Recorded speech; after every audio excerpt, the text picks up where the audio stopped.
என்னோட தோஸ்துங்க send Xavier's ஆர்ஃபனேஜ்ல நான் தான் அவங்களை ஸ்பான்சர் பண்ணேன். You know one thing, Mr. Prabhakar? What is the best thing in the worldங்கிறத இவங்க ரெண்டு பேர்கிட்ட இருந்தாங்க கத்துக்கிட்டேன். ஏண்டா காசு பணம் சேர்க்காம இப்படி பக்கி மாதிரி சுத்திட்டு இருக்கீங்களே, வயசானதுக்கு அப்புறம் காசுக்கு என்ன பண்ணுவீங்கன்னு கேட்டதுக்கு அவனுக்கு ஒரு பதில் சொன்னாங்க பாருங்க. It just turned my world.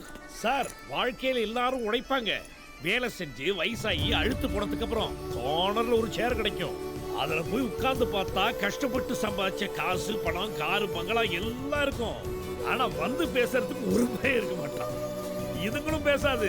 அந்த மாதிரி சமயத்துல சந்தோஷமா உட்கார்ந்து அசை போடுறதுக்கு நல்ல நினைவுகளை சேர்த்து வச்சிருக்கீங்களான்னு கேட்டானுங்க. ஷாக் ஆயிட்டேன். அன்னைக்கு முடிவு பண்ண sir, stop saving money, start collecting memories. You go ahead, I'm coming. Mr. Prabhakar. அவங்க வெள்ளக்காரங்க மாதிரி 6 மாசம் வேலை செய்வானுங்க. அந்த பணத்தை எடுத்து போய் ஊரை சுத்துவானுங்க. மறுபடியும் மாடு மாதிரி வந்து வேலை செய்வானுங்க. அவனுங்களை பார்க்கறப்போ எனக்கு பொறாமையா தான் இருக்கும். அதுக்காக I can't spend 6 months, you know.